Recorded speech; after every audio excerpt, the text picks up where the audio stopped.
secara etik ya harusnya Kapolda Metro juga sudah dinonaktifkan.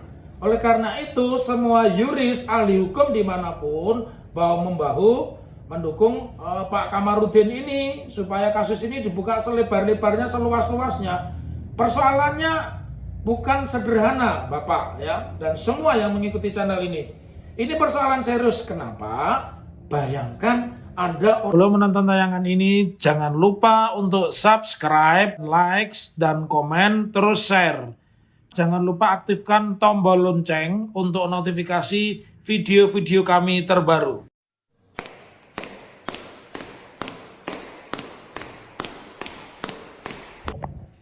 Bismillahirrahmanirrahim. Assalamualaikum warahmatullahi wabarakatuh. Tetap di channel yang cerdas, jernih, jujur, pemberani. Kali ini kita mengikuti pemberitaan media dan terutama orang lebih mempercayai media sosial. Apakah itu akun TikTok, Twitter, dan terutama channel YouTube.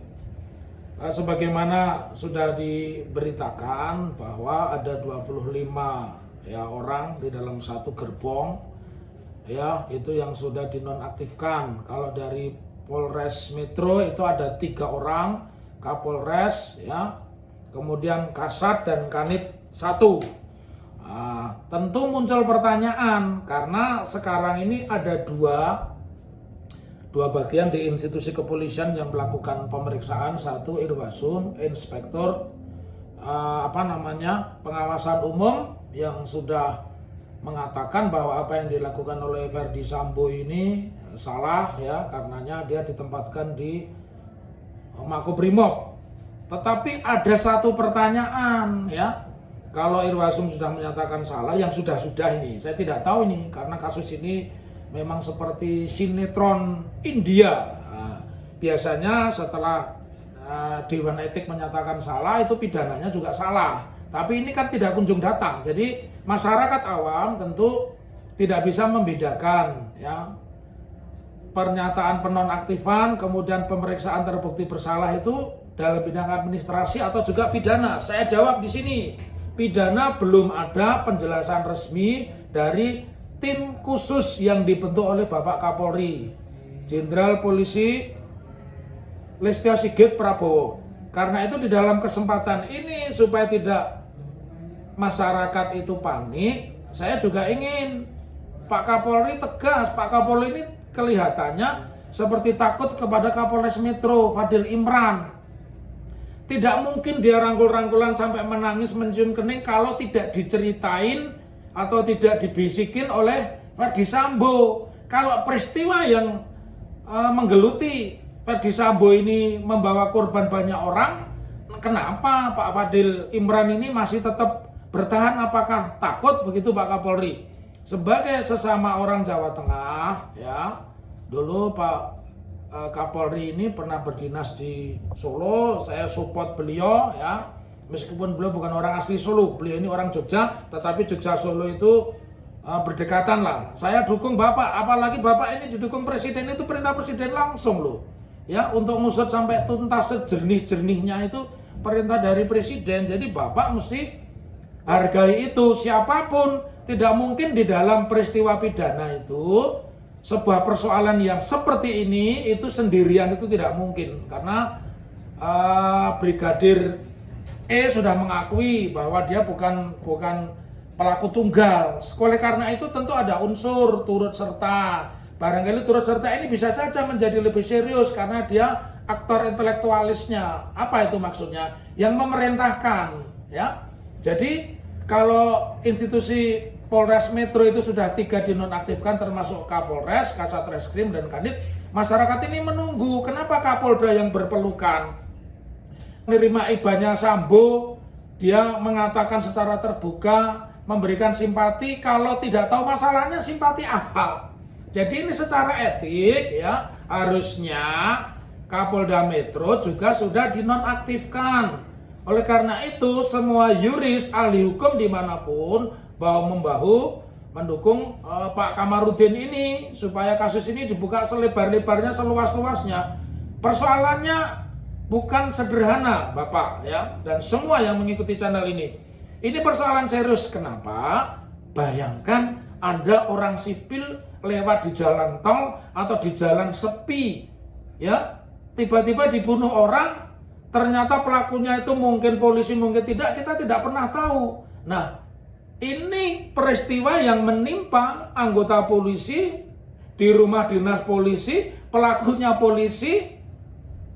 Masa ada orang-orang yang untouchable atau orang yang tidak tersentuh?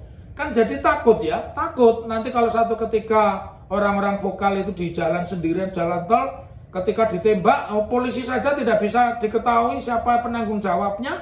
Kalau orang sipil lebih ngeri kan, bisa saja, oh itu preman yang nembak, ternyata bukan preman. Nuduh polisi, ternyata bukan polisi. Karena itu, ini di dalam hukum namanya kepastian hukum. Masyarakat berhak mendapat jaminan kepastian hukum. Kalau dia berurusan dengan siapa? Jadi kita tiada henti-henti tentu ingin kepolisian, dalam hal ini Pak Kapolri Jenderal Listio Sigit Prabowo, tegas.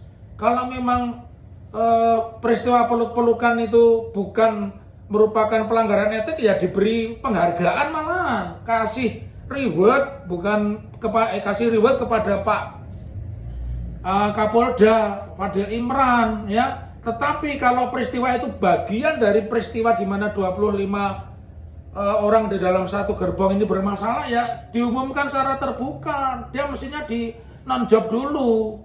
Karena tidak akan memberikan kepastian hukum, tidak akan memberikan rasa percaya. Masyarakat pun masih bingung membedakan antara Irwasum dan tim khusus, karena pidananya ditangani oleh tim khusus. Dan saya salut ini ya dengan Pak Kabar Eskrim ya. Saya juga ingin ada ketegasan juga ini, karena Pak Sigit, Pak Kabar Eskrim, dan Pak Wakapolri, rakyat Indonesia mendukung. Ini momentum bagus supaya kita tidak terjerembab ya pada lingkaran film yang disutradarai dan dibuat oleh Clint Eastwood.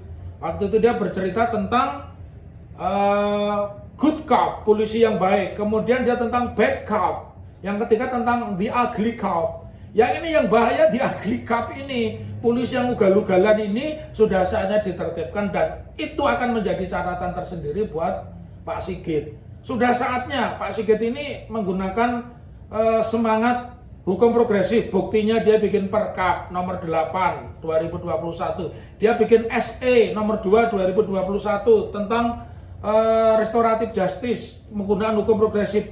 Maka kalau di dalam peristiwa ini salah satu yang ditunggu masyarakat adalah memang kita menginginkan Indonesia ini hanya dihuni oleh good cop. Ya kalau bad cop sedikit lah, tidak terlalu banyak. Tetapi kalau ternyata good copnya sedikit, bad copnya banyak, dan the ugly copnya itu sudah sampai pada tataran bintang, itu jelas mencengangkan, ya, mencengangkan.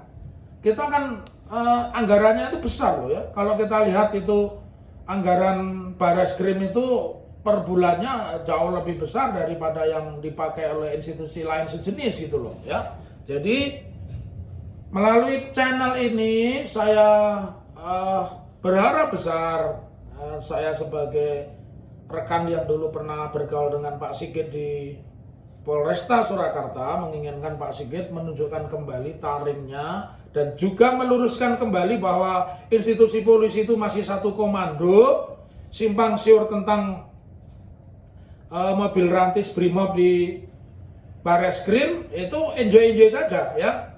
Tapi saya percaya Pak Sigit, Pak Wakapolri, dan Pak Kabar Eskrim ini akan menuntaskan kasus ini seterang-terangnya, sebenderang-benderangnya, sejernih-jernihnya sebagaimana harapan Presiden. Bapak ini di backup penuh oleh Presiden, jadi tidak ada alasan siapapun yang berbuat tidak baik. Kita menginginkan di Indonesia hanya ada satu good cop, bukan bad cop, apalagi the ugly cop. Semoga channel yang sedikit ini bisa membawa manfaat kepada semuanya untuk penyerahan. Sekali lagi, salam hormat saya buat institusi kepolisian. Assalamualaikum warahmatullahi wabarakatuh.